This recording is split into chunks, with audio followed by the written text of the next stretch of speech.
The morning mist clung to the mountainside like a shroud, and Staff Sergeant Maria Santos knew something was wrong. In her 8 years with the elite Ranger unit, she had learned to trust her instincts, and right now every nerve in her body was screaming danger. The birds had stopped singing. The usual rustle of small animals in the underbrush had gone silent. Even the wind seemed to hold its breath. What started as a routine reconnaissance mission in the remote valleys of Afghanistan was about to become a fight for survival that would test every skill Maria had learned, every shot she had practiced, and every ounce of courage she possessed. In the next few hours, she would discover that sometimes the difference between life and death comes down to one person, one rifle, and the deadly calm that settles over a trained marksman when everything else falls apart. This is the true story of how one woman's exceptional marksmanship turned the tide of battle when her unit was trapped with nowhere to run and enemy fighters closing in from every direction. It's a story of courage, precision, and the split-second decisions that define heroes in the heat of combat. Staff Sergeant Maria Santos adjusted the focus on her rifle scope and scanned the valley below one more time. The morning sun cast long shadows across the rocky terrain, creating perfect hiding spots for anyone who didn't want to be seen. Her team of 6 Rangers had been moving through these mountains for 3 days, gathering intelligence on suspected enemy movements in the region. Captain James Mitchell crouched beside her, studying his map with a furrowed brow. At 35, he was a seasoned officer who had led countless missions, but Maria could see the concern in his eyes. The radio chatter from headquarters had been spotty all morning, and their last communication had mentioned increased enemy activity in the area. "Something's not right about this place," whispered Corporal Danny Rodriguez, the team's communications specialist. He was barely 22, but his instincts had saved them more than once. The young soldier from Texas had joined the Rangers straight out of advanced training, and his ability to sense danger had impressed even the most experienced members of the unit. Maria nodded in agreement. She had grown up hunting in the mountains of Colorado with her grandfather, an old Marine who had taught her that the wilderness always tells you when predators are near. You just had to know how to listen. Right now, the silence was deafening. The team consisted of 6 highly trained Rangers, each with specialized skills that made them one of the most effective units in the region. Besides Maria, Captain Mitchell, and Corporal Rodriguez, there was Sergeant First Class Kevin Thompson, a demolitions expert from Alabama who could disable any explosive device or create one from household items. Private First Class Jake Wilson, a medic from Oregon whose steady hands had saved dozens of lives in combat. And Specialist Tom Carter, a reconnaissance expert from Michigan who could track enemy movements across any terrain. Their mission was supposed to be straightforward. Intelligence reports suggested that a high-value target, a Taliban commander responsible for coordinating attacks on supply convoys, was operating from a compound somewhere in this valley. The Rangers were to locate the compound, gather detailed intelligence on its defenses and occupants, and report back to headquarters for a larger operation. Maria Santos had earned her place on this elite team through years of exceptional service and marksmanship skills that had become legendary among the Rangers. Born in a small town in New Mexico, she had learned to shoot from her father, a police officer who took her to the range every weekend from the age of 10. By the time she was 16, she could consistently hit targets at distances that amazed even experienced shooters. After high school, Maria had joined the Army with dreams of serving her country and proving that she could succeed in any environment. The physical training had been brutal, but she had pushed through every challenge, driven by a determination that impressed her instructors. Her shooting scores were so exceptional that she was recruited for sniper training, where she excelled in every aspect of the demanding program. But Maria was more than just an exceptional marksman. She had studied enemy tactics, learned multiple languages, and developed an understanding of the local culture that made her invaluable in reconnaissance missions. Her ability to remain calm under pressure and make split-second decisions had saved her team more times than she could count. The valley they were currently observing stretched for miles, dotted with small villages and agricultural terraces that had been carved into the mountainsides over generations. Intelligence reports suggested that the Taliban commander was using one of these villages as a base of operations, hiding among the civilian population while coordinating attacks throughout the region. Captain Mitchell folded his map and gestured for the team to move to a better observation position. They had identified 3 potential locations where the target might be hiding, and they needed to get closer to determine which one was active. The plan was to spend the next 2 days conducting detailed surveillance, documenting the movements of people and vehicles, and identifying any signs of military activity. As they moved carefully down the rocky slope, Maria noticed that Corporal Rodriguez was having trouble with his radio equipment. The young communications specialist had been trying to establish contact with headquarters all morning, but the mountainous terrain was interfering with their signals. This wasn't unusual in the region, but it meant they would be operating without real-time intelligence updates or the ability to call for immediate support if something went wrong. Sergeant Thompson, the demolitions expert, was scanning the area for signs of improvised explosive devices or booby traps. The Taliban fighters were known for their expertise with explosives, and they often rigged paths and hiding spots to catch pursuing forces off guard. His trained eye could spot the telltale signs of disturbed earth or unusual objects that might conceal deadly surprises. Private Wilson, the team medic, carried additional medical supplies because they all knew that in this remote location, he would be their only hope if someone was seriously injured. The nearest medical facility was hours away by helicopter, and that was assuming they could even call for evacuation. His quiet confidence and thorough preparation gave the entire team peace of mind. Specialist Carter, their reconnaissance expert, was already studying the patterns of movement in the villages below. He could identify which paths were regularly used, where people gathered for daily activities, and which buildings showed signs of unusual activity. His detailed observations would help them determine which location was most likely to be their target. As they established their new position behind a cluster of large rocks, Maria set up her rifle and began a systematic scan of the valley. Her weapon was a highly modified sniper rifle that she had customized for maximum accuracy and reliability. Every component had been carefully selected and tested to ensure that it would perform flawlessly under any conditions. The rifle scope was powerful enough to identify individual faces at distances exceeding 1,000 meters, and Maria had spent countless hours practicing with it until she could make precise shots at ranges that seemed impossible to other soldiers. She understood the effects of wind, temperature, and elevation on bullet trajectory, and she could calculate these factors instinctively. But her most important skill was patience. Maria could remain motionless for hours, watching and waiting for the right moment to act. She had learned this discipline from her grandfather during their hunting trips, where he had taught her that success came to those who could wait for the perfect opportunity rather than rushing into action. As the morning progressed, the team began to identify patterns of activity in the villages below. One location in particular showed signs that caught their attention. There was more foot traffic than the others, and several vehicles had arrived and departed in a short period of time. More importantly, the people moving around that area were behaving in ways that suggested they were security conscious. Captain Mitchell studied the location through his binoculars and nodded to Maria. "That's got to be it," he whispered. "Look at how those guys are positioned. They're definitely providing security for something important." Maria adjusted her scope and focused on the building that appeared to be the center of activity. It was a typical rural compound with high walls surrounding several structures. What made it suspicious was the way people approached it, always checking their surroundings and never staying in the open for more than a few seconds at a time. Over the next several hours, they documented everything they observed. Corporal Rodriguez sketched the layout of the compound and noted the timing of arrivals and departures. Sergeant Thompson identified potential weak points in the defenses and noted the placement of what appeared to be guard positions. Private Wilson studied the surrounding area for potential evacuation routes and medical facilities. As the afternoon wore on, Maria noticed something that made her blood run cold. Through her scope, she could see men moving into positions on the ridges surrounding their location. They were trying to be stealthy, but her trained eye caught the small movements and occasional reflections that gave them away.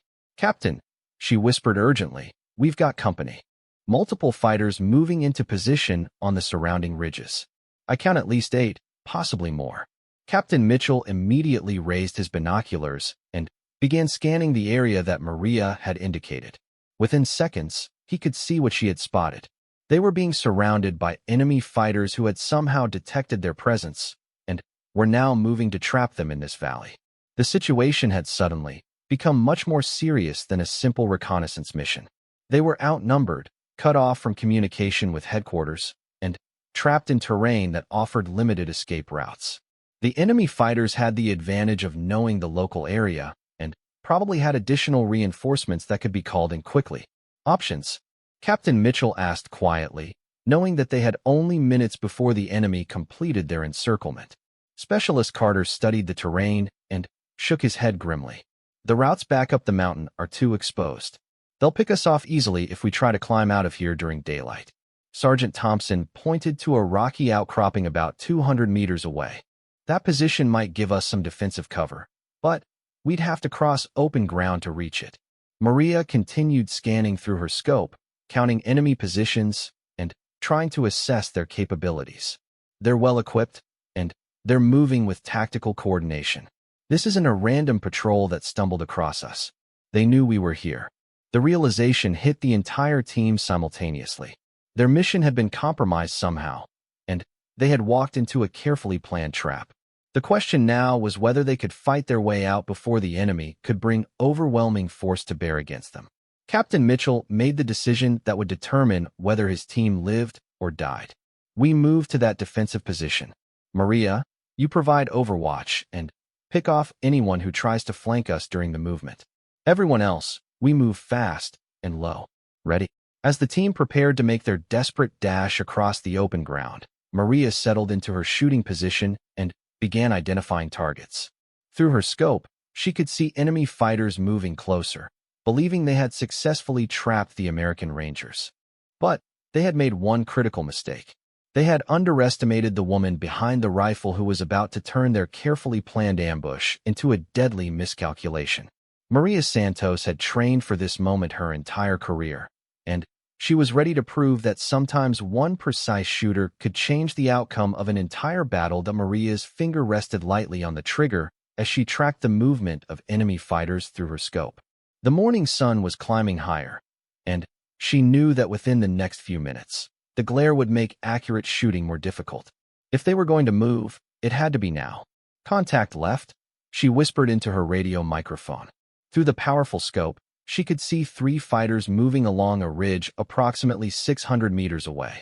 They carried AK-47 assault rifles and wore the typical mixture of military and civilian clothing favored by Taliban fighters in this region. Captain Mitchell gave the signal, and the team began their movement toward the defensive position. They moved in a tactical formation, with Sergeant Thompson taking point to watch for explosive devices, followed by Private Wilson and Specialist Carter, while Corporal Rodriguez stayed close to the captain. Maria remained in position, her rifle trained on the enemy fighters who posed the greatest immediate threat to her team's movement. The first target was a bearded man wearing a brown Paycall hat and carrying an AK-47. He was moving along a rocky ledge, trying to get into a position where he could fire down on the Americans. The distance was 647 meters according to her rangefinder. Maria calculated the wind speed by observing the movement of dust and vegetation, estimated the temperature and humidity effects on bullet trajectory, and adjusted her scope accordingly. The target paused to scan the valley below, presenting a clear shot. Maria controlled her breathing, held it at the natural pause, and squeezed the trigger with smooth, steady pressure. The rifle fired with a sharp crack that echoed off the mountainsides. Through her scope, she saw the enemy fighter drop immediately, struck center mass by the precisely aimed bullet. Target down, she reported calmly while already shifting to acquire her next target. A second fighter had appeared on the same ridge, apparently trying to reach his fallen comrade. This man was more cautious, moving quickly between rocks and pausing only briefly in exposed positions. Meanwhile, her teammates were making good progress toward their intended defensive position, but Maria could see additional enemy fighters moving to intercept them. One group was approaching from the south, using a dried creek bed for concealment. Another was moving along the valley floor, staying close to stone walls and vegetation. The second target on the ridge presented himself for only a few seconds as he climbed over a large boulder. Maria had already calculated the range and wind conditions, so she was ready when the opportunity came. Her second shot was equally precise, and another enemy fighter was eliminated before he could engage her teammates. But the gunfire had revealed her position to the remaining enemy forces, and she could see muzzle flashes as fighters began shooting in her direction. Bullets struck the rocks around her position, sending sharp fragments flying. One piece of stone grazed her cheek, drawing blood, but she remained focused on providing covering fire for her team. "Maria, we're taking fire from multiple positions." Captain Mitchell's voice crackled through her earpiece. "How many hostiles can you see from your position?" She quickly scanned the area with her scope, counting muzzle flashes and movement. "I count at least 12 confirmed enemy fighters, probably more that I can't see yet. They're trying to surround the defensive position before you can reach it."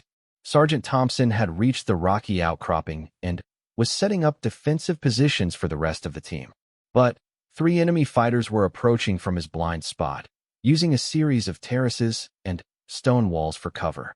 If they reached their intended position, they would be able to fire down on the Americans from close range. Maria shifted her aim to engage this new threat. The first fighter was approximately 400 meters away, moving in short rushes between covered positions. She waited until he committed to crossing an open space between 2 walls, then fired. The bullet struck him in the upper chest, and he fell backward into the terrace he had just left. The second fighter in that group saw his comrade fall and immediately sought better cover, but he made the mistake of choosing a position that was visible from Maria's elevated shooting position. She could see parts of his body behind what he thought was adequate concealment. Her fourth shot of the engagement found its mark, eliminating another threat to her team. The third fighter in that group was smarter than his companions. He had observed where the shots were coming from and was now trying to work his way around to a position where he could engage Maria directly. She lost sight of him as he moved through a complex area of rocks and vegetation. "I've lost visual on one hostile who was moving to flank our position," she reported. "He's somewhere in the rocks about 300 meters southwest of my location." Private Wilson had reached the defensive position and was setting up his medical equipment in case anyone was wounded. But, as he worked, Maria could see 3 more enemy fighters approaching from the east, moving along what appeared to be a well-used trail that would bring them within effective range of the American position. She engaged the closest of these fighters first, a man carrying what looked like a rocket-propelled grenade launcher. The importance of eliminating this target was obvious. One well-placed rocket could devastate her teammates in their defensive position. The range was 520 meters, and the target was moving at a steady pace along the trail. Maria led the target slightly to account for his movement and fired. The bullet struck the man carrying the RPG, and he collapsed onto the trail. The weapon fell beside him, rendering it useless to his companions. The remaining 2 fighters in that group immediately took cover and began firing in Maria's direction with their assault rifles. While the effective range of their weapons was much less than her precision rifle, the volume of fire was forcing her to stay low and making it difficult for her to acquire clear shots. Specialist Carter had reached the defensive position and was providing intelligence about enemy movements that he could observe from the new location. "I can see at least 6 more hostiles moving up the valley from the north. They'll be in range in about 10 minutes. The situation was becoming increasingly desperate. Despite Maria's success in eliminating several enemy fighters, they were still heavily outnumbered, and more enemies were arriving. The defensive position that Captain Mitchell had chosen was better than their previous location, but it wouldn't be able to withstand a sustained assault from multiple directions. Corporal Rodriguez was still having problems with his radio equipment. The rocky terrain and possible electronic jamming were preventing him from establishing contact with headquarters. Without communications, they couldn't call for air support or request immediate evacuation. "Communications are still down," Rodriguez reported grimly. "I'm trying different frequencies, but something is definitely interfering with our signals." Maria continued scanning for targets while keeping track of her ammunition. She had started the mission with 40 rounds for her precision rifle, and she had already fired 6 shots. Every bullet had to count because once she exhausted her sniper ammunition, she would be limited to her sidearm and the extra rifle magazines carried by her teammates. A new group of enemy fighters had appeared on the ridge where she had eliminated the first two targets. These men were being much more careful, using the bodies of their fallen comrades to identify the approximate location of the sniper who was causing them so much trouble. One fighter was moving with a scoped rifle of his own, probably intending to engage Maria in a sniper duel. She watched him through her scope as he carefully selected a shooting position that would give him a clear line of sight to her location. This was a dangerous development because it meant the enemy had identified her as a priority target. The enemy sniper settled into his position and began scanning in her direction. Maria realized that she had perhaps 30 seconds before he located her and began engaging her with accurate fire. She had to eliminate this threat immediately or risk being pinned down and eventually overwhelmed. The range to the enemy sniper was approximately 750 meters, at the very edge of what she considered reliable shooting distance under these conditions.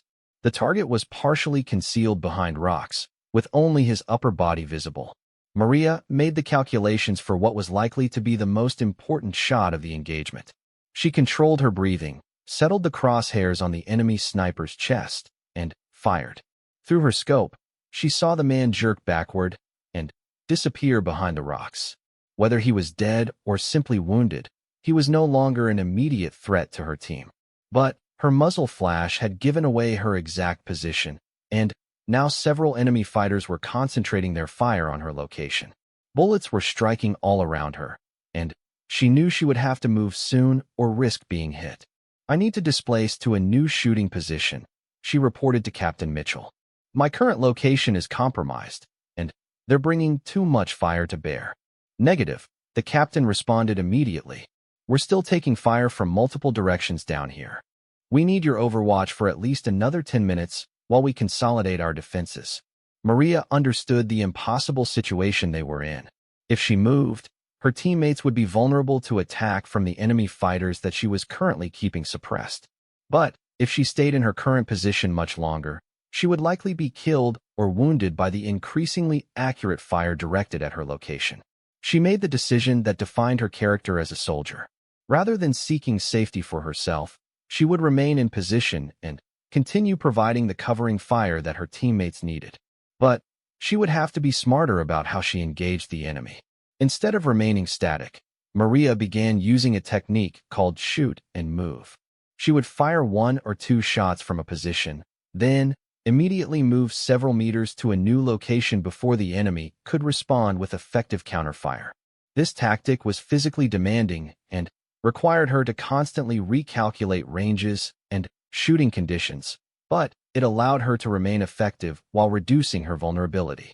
Her 8th shot eliminated an enemy fighter who was trying to get close enough to throw a grenade at the defensive position. Her 9th shot disabled another fighter who was setting up what appeared to be a heavy machine gun. Each successful engagement bought precious time for her teammates to strengthen their defenses and prepare for the major assault that was clearly coming. But Maria could see that the enemy was adapting to her tactics.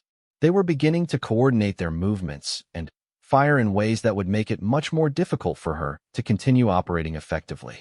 The battle was about to enter a new and more dangerous phase, and she would need every skill she had learned to keep her team alive. The sound of automatic weapons fire echoed across the valley as enemy fighters launched a coordinated assault on the ranger position.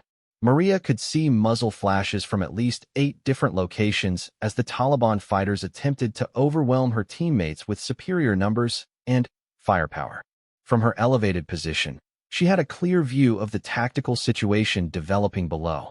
The enemy was executing a well-planned attack, with fighters approaching the defensive position from 3 different directions, while others provided covering fire from concealed positions. This level of coordination suggested that they were facing experienced fighters rather than a random patrol. Sergeant Thompson was returning fire with his assault rifle, but Maria could see that he was pinned down by a fighter with a light machine gun positioned about 300 meters to the southeast. The heavy volume of fire from that position was preventing any of her teammates from moving to better defensive positions. Maria shifted her rifle to engage the machine gun position. Through her scope, she could see the barrel of the weapon protruding from behind a stone wall, with occasional glimpses of the gunner's head and shoulders as he adjusted his aim. This would be a difficult shot because the target was mostly concealed and constantly moving. She waited patiently, watching the pattern of the gunner's movements. Most inexperienced shooters would fire at the first glimpse of a target, but Maria had learned to wait for the moment when she had the highest probability of success. After 2 minutes of observation, she noticed that the gunner periodically raised his head to scan for new targets, exposing himself for 3 to 4 seconds at a time. When the opportunity came, Maria was ready. Her 10th shot of the engagement struck the machine gunner in the head, immediately silencing the weapon that had been causing so much trouble for her team. The sudden cessation of fire from that position allowed Sergeant Thompson to move to a better defensive position. "Good shot." Captain Mitchell's voice came through her earpiece. "That machine gun was keeping us pinned down. Can you see any other heavy weapons?" Maria scanned the area systematically, looking for other threats that could pose serious problems for her team. About 600 meters to the north, she spotted 2 fighters setting up what appeared to be a mortar tube.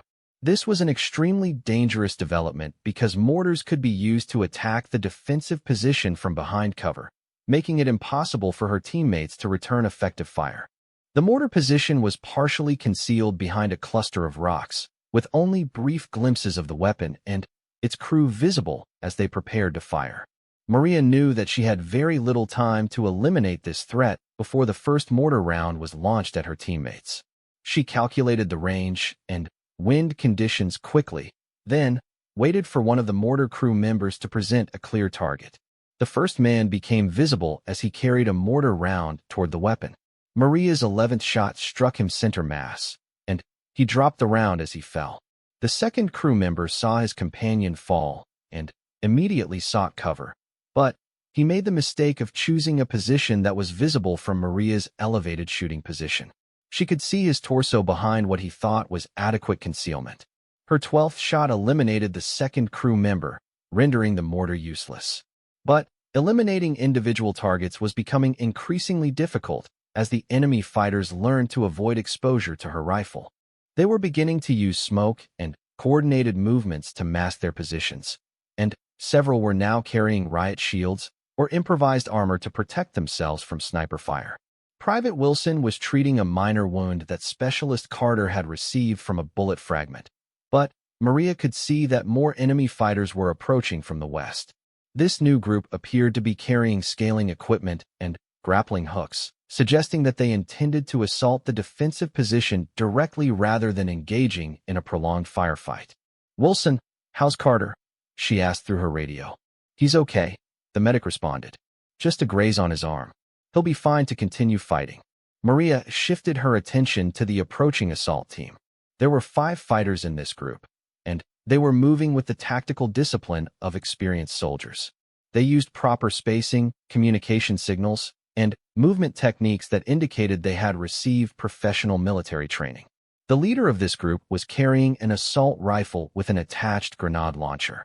Maria recognized this as an immediate threat because a single grenade could devastate the cramped defensive position where her teammates were fighting. She made this fighter her priority target. The range was approximately 450 meters, and the target was moving in an unpredictable pattern designed to avoid sniper fire. Maria had to anticipate his movement and time her shot perfectly to hit a target that was actively trying to avoid being shot. She observed his movement pattern for nearly a minute, noting that he tended to pause briefly behind certain types of cover before moving to the next position. When he stopped behind a large boulder, Maria anticipated that he would next move to a stone wall about 20 meters away. As the fighter began his movement toward the wall, Maria led him with her crosshairs and fired. Her 13th shot struck him in the side as he ran, and he tumbled to the ground along with his dangerous weapon. The remaining 4 fighters in that group saw their leader fall and immediately changed their tactics. Instead of continuing the direct assault, they spread out and began providing covering fire for other enemy fighters who were approaching from different directions. This coordination suggested that they were in communication with other enemy elements and were executing a sophisticated battle plan.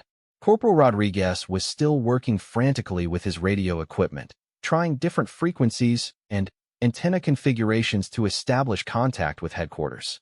The electronic jamming was proving to be more sophisticated than they had initially realized, suggesting that the enemy had access to advanced equipment and technical expertise. "I'm getting some static on the emergency frequency," Rodriguez reported. "But I can't establish clear communication yet. They're definitely jamming our signals." Maria noticed that enemy fighters were beginning to move in ways that suggested they were trying to isolate her from her team. Several were moving up the slopes on either side of her position, apparently planning to attack her from multiple directions simultaneously. This was a classic tactic for dealing with snipers. If you couldn't eliminate them with counter-sniper fire, you overwhelmed them with close-range attacks from multiple directions. Once Maria was forced to defend herself at close range, she would no longer be able to provide overwatch for her teammates. She realized that she would soon have to choose between abandoning her current position to avoid being overrun, or remaining in place and fighting a close-range battle that she was unlikely to survive. Either choice would leave her teammates vulnerable to the coordinated enemy assault. "Captain, I've got multiple hostiles moving to flank my position," she reported. "I estimate 4 to 6 fighters approaching from different directions. I may have to displace soon." "How much time do you need to reach a new position?" Captain Mitchell asked. Maria studied the terrain around her, looking for alternative shooting positions that would allow her to continue providing effective support. The problem was that most of the good positions were either too far away to be reached quickly or were already being watched by enemy fighters. "At least 5 minutes to reach another effective position," she answered. "But I'll be exposed during the movement, and there are hostiles positioned to intercept me." She could hear the stress in Captain Mitchell's voice as he responded. "We can't hold this position without your covering fire. The enemy has us outnumbered at least 3 to 1, and they're coordinating their attacks too well." Maria made another decision that demonstrated her commitment to her teammates. Instead of retreating to a safer position, she would remain where she was and engage the fighters approaching her position. This would buy additional time for her team, even though it significantly increased her personal risk. She quickly checked her ammunition supply. She had fired 13 rounds from her precision rifle and had 27 rounds remaining. In addition, she carried a sidearm with 3 magazines and several fragmentation grenades for close-range defense. The first enemy fighter attempting to flank her position was approaching from the southeast, using a series of rock formations for concealment. Through her scope, Maria could track his progress by watching for movement and occasional glimpses of clothing or equipment. When the fighter committed to crossing an open space between 2 rocks, Maria was ready. Her 14th shot eliminated this threat before he could get close enough to engage her with his assault rifle. But the sound of her rifle firing revealed her exact position to the other flanking elements, and she immediately began receiving fire from 2 different directions. Bullets were striking very close to her position, and she knew that her luck wouldn't hold much longer. A second flanking element was approaching from the northwest, moving more carefully after seeing what had happened to their comrade. These fighters were using smoke grenades to conceal their movement, making it much more difficult for Maria to track their progress. She could hear voices calling to each other in Pashto, the local language, as they coordinated their approach. Although Maria understood only a few words of the language, the tone and urgency of their communications told her that they were closing in for the final assault on her position. Through a gap in the smoke, she caught a brief glimpse of a fighter carrying what appeared to be a rocket-propelled grenade launcher. This weapon could destroy her position even if she remained behind cover, and she knew she had to eliminate this threat immediately. The shot would have to be taken through partial concealment and smoke at a target that was visible for only a few seconds. Maria controlled her breathing, steadied her rifle, and fired at the moment when she had the clearest view of the target. Her 15th shot struck the fighter carrying the RPG, but she couldn't tell if the hit was immediately fatal or just wounded him. What mattered was that the dangerous weapon was no longer an immediate threat to her position. The smoke was beginning to clear, and Maria could see that at least 3 enemy fighters were now within 100 meters of her position. At this range, the advantage of her precision rifle was diminished, and they could engage her effectively with assault rifles and grenades. She realized that the situation had reached a critical point. In the next few minutes, She would either have to abandon her position and attempt to reach her teammates, or make a stand that would determine the outcome of the entire battle. The enemy fighters were about to discover that Maria Santos had not survived this long by avoiding difficult situations. When cornered, she became even more dangerous, and she was prepared to use every weapon and tactic at her disposal to protect her team. Maria pulled a fragmentation grenade from her belt as she heard footsteps approaching her position from two directions. The enemy fighters had managed to get within 30 meters of her location, close enough that their assault rifles would be devastatingly effective. She had perhaps 30 seconds before they would be in position to overwhelm her with coordinated fire. She pulled the pin from the grenade and counted to 3 before hurling it toward the sound of movement to her northwest. The explosion echoed off the mountainsides, followed by shouts of pain and confusion. The blast had disrupted the coordinated assault, buying her precious seconds to reposition. Rolling quickly to her left, Maria took up a new position behind a different cluster of rocks. From this location, she could see one of the enemy fighters who had been approaching from the southeast. He was advancing more cautiously now, having learned from the fate of his companions, but he was still visible through her rifle scope. Her 16th shot struck the fighter's center mass at a range of less than 50 meters. The close range and large caliber of her rifle made the effect devastating, immediately eliminating the threat. But she could hear more movement approaching from multiple directions, indicating that additional enemy fighters were converging on her position. Down in the defensive position, Captain Mitchell was coordinating the defense against the main enemy assault.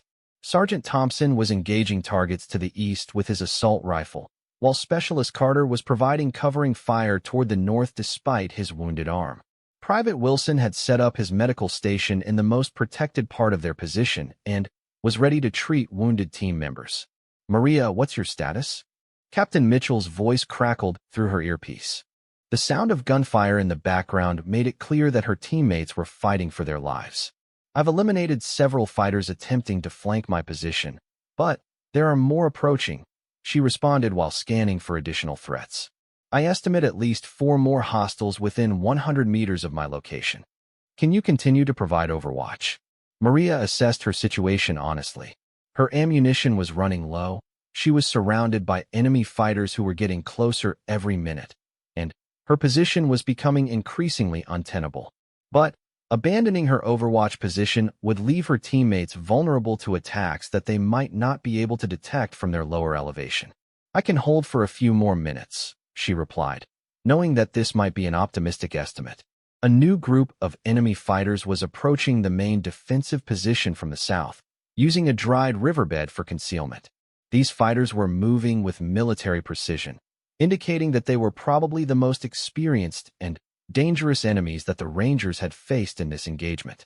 Maria shifted her rifle to engage this new threat. The lead fighter was carrying what appeared to be a